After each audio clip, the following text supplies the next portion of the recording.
Vamos lá? Continuando a análise do 461 e os seus parágrafos. Como eu disse a vocês, o 461, a partir do parágrafo 2º, ele vai me apresentar outras situações, outros fatos que podem impedir o direito do meu paragonado requerer a equiparação salarial, tá? O parágrafo 2º, gente, ele me fala do quadro de carreira. Ou seja, mesmo que presentes aqueles requisitos, tá? Mesmo que paradigma e paragonado tenham identidade de função, exerçam trabalho de igual valor para o mesmo empregador no mesmo estabelecimento empresarial, esses requisitos não serão levados em consideração, não será possível a equiparação salarial quando a empresa tiver um quadro de pessoal organizado em carreira, tá? Ou quando o empregador adotar, por meio de norma interna ou de negociação coletiva, um plano de cargos e salários, tá?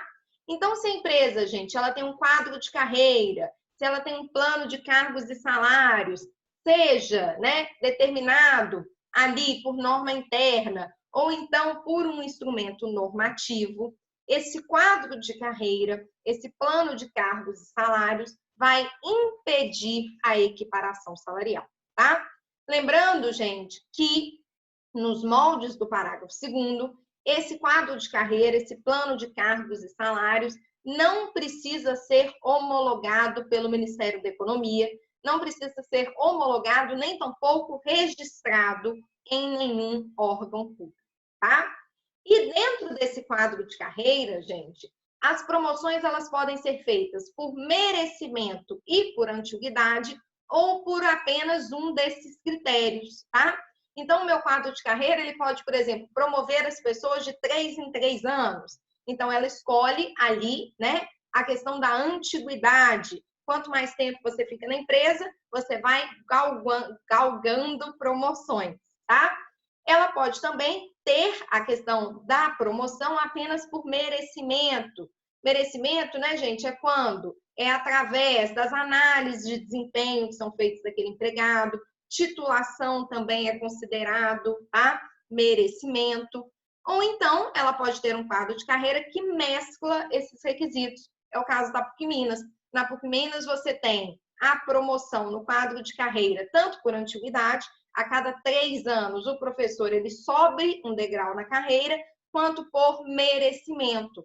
Se tiver uma titulação, se tiver uma análise de desempenho, o professor também pode galgar ali alguns degraus, né, na carreira, ok?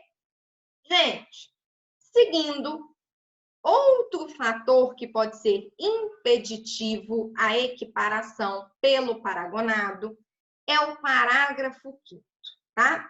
Parágrafo 5º, gente, ele me fala que a equiparação salarial só será possível entre empregados contemporâneos no cargo ou na função, ficando vedada a indicação de paradigmas remotos, ainda que o paradigma contemporâneo tenha obtido a vantagem em ação judicial própria. O que é isso, gente? Para que haja a equiparação ela só vai ser possível, tá? Se o paradigma e o paragonado foram empregados contemporâneos no cargo ou na função. Ou seja, se em algum momento, não importa por quanto tempo, eles trabalharam juntos, tá? Então, isso que significa a contemporaneidade.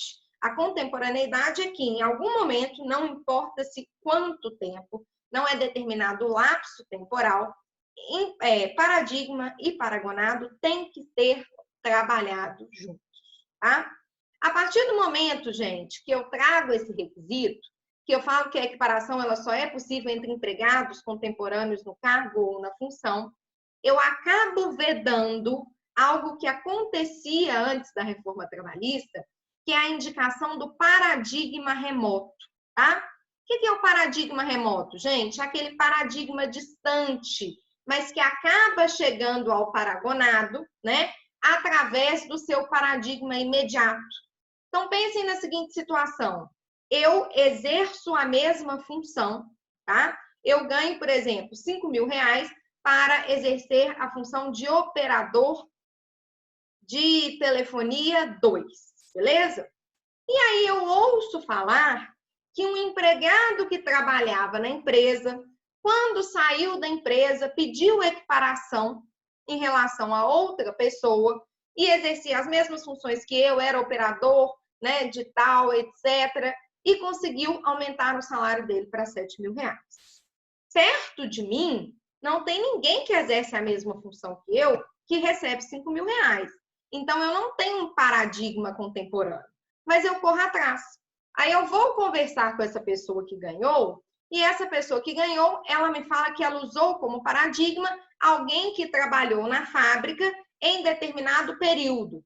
Ou seja, naquele período que ela trabalhou na fábrica, ela tinha a mesma identidade de função que eu, ela tinha a mesma trabalho de igual valor, mesma produtividade, tinha a mesma perfeição técnica, a diferença de vínculo não era superior a 4 anos, nem na função era superior a 2 anos, mas nós nunca trabalhamos juntos. Então, o fato de Paradigma e Paragonado nunca terem trabalhado juntos é um fator que obsta o direito à equiparação salarial, tá?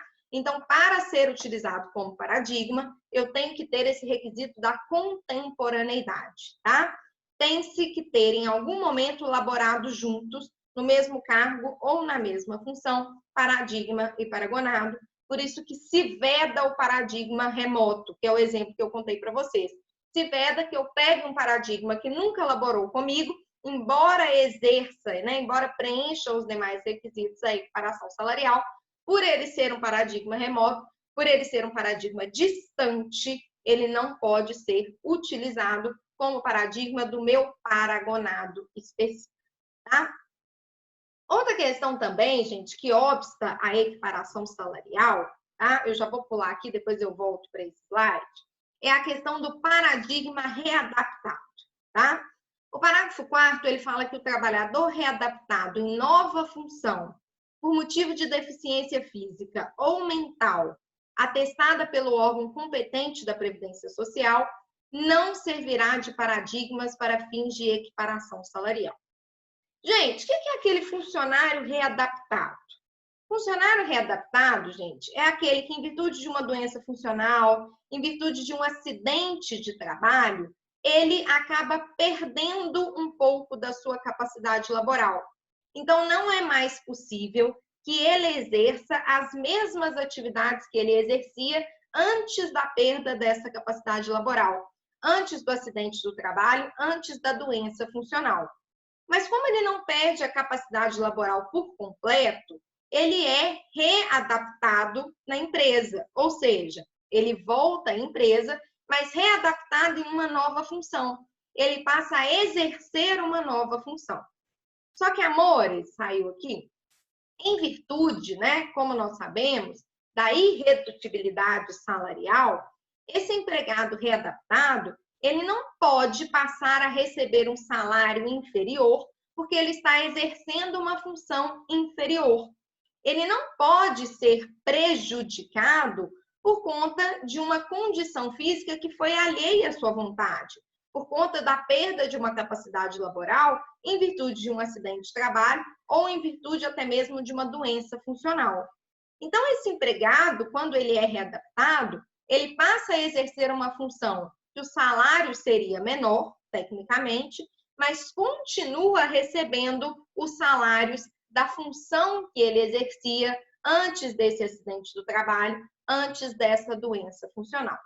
Então, o que passa a acontecer no caso concreto? No caso concreto, eu passo a ter um empregado readaptado em um determinado setor que recebe salários maiores que os demais colegas de trabalho ali que exercem a mesma função, com um trabalho de mesmo valor que ele. Então, tecnicamente, este empregado readaptado poderia ser um paradigma, não poderia? Porque ele é aquela pessoa que tem um salário maior que os demais colegas, mesmo exercendo a mesma função que os demais colegas. Mas o parágrafo 4º, ele impede que esse trabalhador readaptado seja utilizado como paradigma. Isso, gente, porque ele não recebe um salário superior em virtude de uma desigualdade. Ele não recebe um salário superior em virtude de uma infração ali ao princípio da isonomia, em virtude de uma inobservância ao princípio da isonomia. Ele recebe um salário inferior por causa da sua readaptação, por causa dessa perda da sua capacidade laboral, tá? Por isso, o empregado readaptado não pode servir como paradigma, beleza? Para a gente finalizar, então, a análise da nossa equiparação salarial, a análise do nosso 461, vamos dar uma lida no parágrafo 6º. Parágrafo 6º, ele fala que no caso de comprovada discriminação por motivo de sexo ou etnia, o juízo determinará, além do pagamento das diferenças salariais devidas, multa em favor do empregado discriminado no valor de 50% do limite máximo dos benefícios do regime geral da Previdência Social. Algo em torno, gente, o máximo dos benefícios do regime geral da Previdência Social é quase 6 mil, então algo em torno de 3 mil reais essa multa. Gente, o parágrafo 6º, ele prevê a possibilidade de se aplicar uma multa, uma vez que ficar reconhecido ali em juízo o direito à equiparação salarial e conseguir-se comprovar que o paradigma recebia menos em virtude de uma discriminação em relação ao seu sexo ou uma discriminação associada à sua etnia, tá? Gente, embora o parágrafo 6º ele seja taxativo aqui em relação a sexo e etnia, eu entendo que a gente até poderia ampliar a interpretação desse parágrafo 6º. Ou seja, qualquer tipo, né, de diferença salarial que for decorrente de discriminação, seja por orientação sexual também, tá? Seja por doenças e etc. Qualquer uma dessas situações, eu entendo que poderia se aplicar o parágrafo 6º, tá? Essa multa, gente, ela é revertida a favor do empregado discriminado, tá? Ela não é revertida em favor do Fundo do Amparo do Trabalhador ou a favor de algum outro órgão público específico, não. Essa multa, ela é destinada especificamente para o empregado que foi discriminado. Beleza, amor? Com isso, então, a gente conversou sobre a equiparação salarial, sobre o artigo 461, e nós finalizamos o nosso conteúdo de remuneração, tá? Nós vamos passar mais para frente, depois vamos conversar sobre interrupção do contrato de trabalho, estabilidade e outras situações, tá bom? Eu agradeço muito a atenção de vocês e até mais. Muito obrigada.